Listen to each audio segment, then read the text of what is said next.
हार्दिक अभिनंदन करता हूं।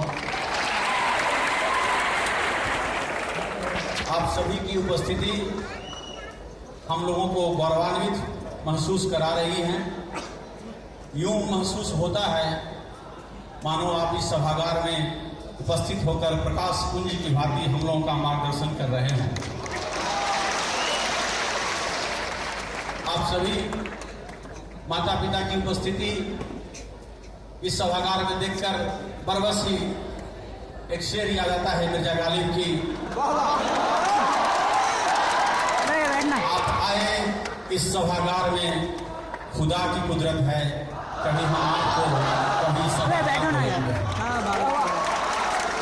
आज मैं यहाँ पे कुछ पठन पाठन की बात नहीं करना चाहता हूँ, क्योंकि ये जो मधुर बेला है, आज संगीत मनोरंजन का कार्यक्रम रखा गया है। बच्चों को तनाव से दूर रखने का एक प्रयास है छोटा सा संस्थान के द्वारा। साथ ही साथ पढ़ाई के अलावा उनमें जो अन्य कलाएं छुपी हुई हैं उसको निखारने का, उसको देखने का, उसे खुद उसे एहसास कराने के लिए ये कार्यक्रम रखा गया है। तो मैं चाहता हूं कि आज कुछ अन्य बातें की जाएं पढ़ाई से हट करके। सबसे पहले मैं छात्रों को कहना चाहता हूं कि अगर जीवन में सफलता पानी है तो सफलता के लिए पढ़ाई के साथ साथ, पढ़ाई तो जरूरी है ही, लेकिन पढ़ाई करना ही सिर्फ काफी नहीं होता है। इसके अलावा भी अन्य चीजें हैं जो हमें ध्यान में रखनी चाहिए, जिसमें सबसे पहले आता है संस्कार। अगर विद्यार्थी में संस्कार नहीं है तो उसे मैं विद्यार्थी नहीं समझता। विद्यार्थी में संस्कार होना जरूरी है। संस्कार का मतलब कई सारा चीज होता है। संस्कार अपने अंदर काफी सारे शब्दों को समेटे हुए है। इसमें सबसे पहले जो आता है वो आदर करना, सभी का आदर करना, लेकिन खास तौर पे माता पिता और गुरुओं के प्रति आदर जरूरी है। आजकल अमूमन देखने को मिलता है कि पाश्चात्य जो सभ्यता है भारतीय संस्कृति पे हावी हो रही है और छात्रगण पाश्चात्य की ओर मुड़कर कहीं न कहीं अपने माता पिता के प्रति उतना डेडिकेटेड नहीं रह पा रहे हैं जितना कि हमारे भारतीय संस्कार में हुआ करता था। तो मैं उन्हें बता दूं कि हम लोगों का जो कल्चर है शुरू से ही, प्रभु श्री राम के टाइम से ही कहा तुलसीदास ने, प्रातः काल उठ कै रघुनाथा, मात पिता गुरु ना वही माथा। तो मैं आपसे कहना चाहता हूं कि जिसके पेरेंट्स आपके साथ हैं, अगर आज भी आप कृपया प्रातः उठें, उनका आशीर्वाद प्राप्त करें। आशीर्वाद प्राप्त करने के दो वैज्ञानिक कारण हैं और एक साइकोलॉजिकल कारण भी है। साइकोलॉजिकल कारण यह है कि हम लोग जब आशीर्वाद प्राप्त करने के लिए झुकते हैं तो कहीं न कहीं अपने अहंकार का त्याग कर रहे होते हैं। जैसे ही आप झुकते हैं चरण स्पर्श के लिए, यूं समझिए कि आपने अहंकार का त्याग कर दिया, और जिसने अहंकार का त्याग कर दिया बेटा, जीवन में 80% सफलता उसके से ही मिल जाती है। क्योंकि सीधा खड़ा रहना फलदार वृक्ष का काम नहीं है। वृक्ष वही झुकते हैं जिनमें फल लगता है। मैं तुझे फलदार वृक्ष के रूप में देखना चाहता हूं, ऐसे वृक्ष के रूप में नहीं देखना चाहता जिसमें फल नहीं लगते हैं। एक बात जो जरूरी है कि गुरुओं के प्रति श्रद्धा। मैं एक छोटा सा वाक्य सुनाता हूं। तिब्बत में कुछ बच्चे पढ़ा करते थे आश्रम में, गुरुकुल आश्रम में। एक गांव से निकलकर जाते थे, बीच में एक नदी पड़ती थी, नाव से पार होकर के। वहां पे एक शिष्य हुआ करता था जिसका नाम था मारपा। तो एक दिन नाव का जो नाविक है, जो नाव चलाने वाला है, किसी कारणवश अनुपस्थित हो गया।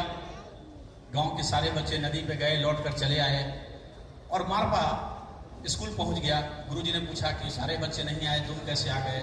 उसने कहा कि मैं तो नदी पे पैदल पार करके आ गया, पानी पे चल के। गुरु ने पूछा कि ऐसी कौन सी कला तूने सीख ली? तो उस बच्चे ने कहा कि गुरुजी, आप ही तो कहा करते थे कि गुरु की ऐसी महिमा होती है कि उनके नाम पर तो बड़ा से बड़ा सागर पार हो सकता है आदमी। तो मैं आप ही के नाम पर तो चलकर पार हो गया, आप ही का नाम ले रहा था और नदी में पैदल चलते हुए चला आया। गुरु जी को लगा कि ऐसी बात है, मेरे नाम में इतनी महिमा है। तो बोले कि ठीक है, मैं शाम में जाकर देखना चाहता हूं कि तू कौन सी विद्या सीखा है और मैं कैसे मेरे नाम में इतना कमाल कर दिया।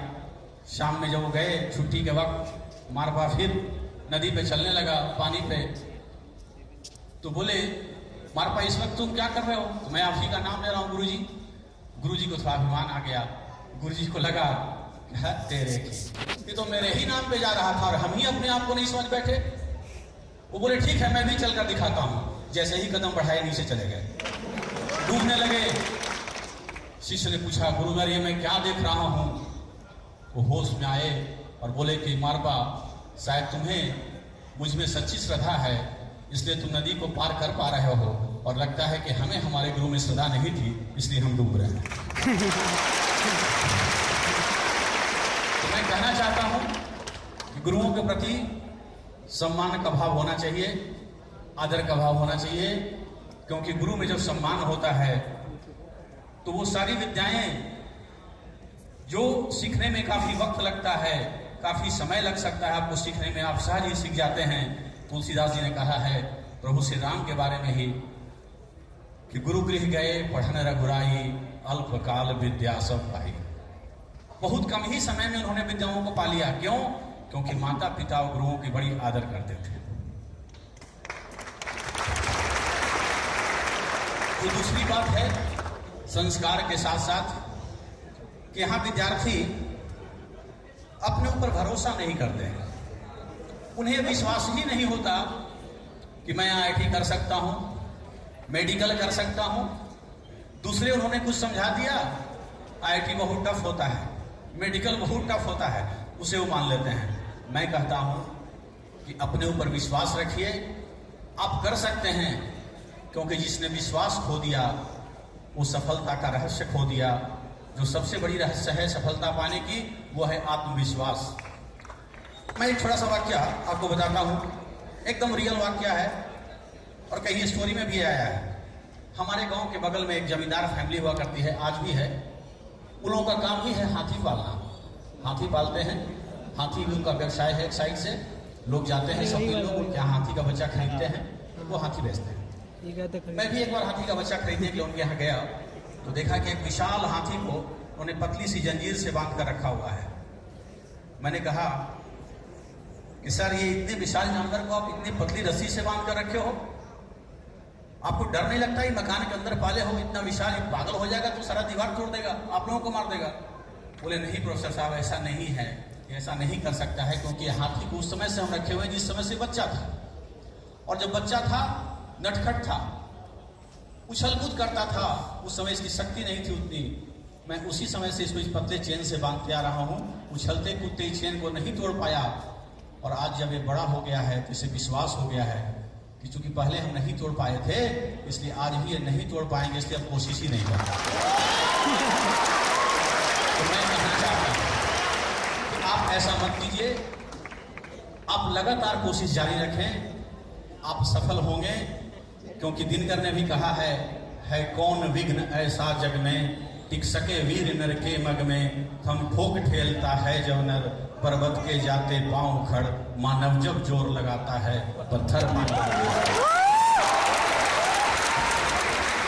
मानवों में बहुत असीम शक्तियां हैं, अगर आप इस्तेमाल करते हैं तो वाकई पत्थर पानी बन सकता है, आप पत्थर को पिघला सकते हैं। इसलिए आप कोशिश जरूर करें। समय अभाव है, ज्यादा कुछ आज नहीं कहना चाहते हैं, लेकिन चलते चलते अब एग्जामिनेशन होने वाले हैं, बहुत सारे बच्चे सफल हो जाते हैं, कुछ को असफलता हाथ लगती है, तो असफलता ही सफलता का द्वार खोलती है। बेटा निराश नहीं होना है। मैं कई ऐसे विद्यार्थियों को जानता हूं जिसने IIT में दाखिला नहीं ले सका, IIT नहीं पास कर सका, लेकिन आज की तारीख में वो IAS बन के कहीं उसकी पोस्टिंग है। और मैं ही उसे कहने वाला था कि तुम IIT नहीं किए कोई बात नहीं। उसने कहा नहीं गुरुजी अब तो कुछ बचा ही नहीं है। कि नहीं, शायद इसलिए अच्छा हुआ है कि तुम और कुछ अच्छा कर सको। और मैंने उसे IAS की तैयारी करने के लिए दिल्ली भेजा, और आज वो बच्चे IAS हैं और IPS हैं। मैं 2 रिजल्ट ऐसा आपको दिखा सकता हूँ, इसका एग्जाम्पल दे सकता हूँ। असफलताएं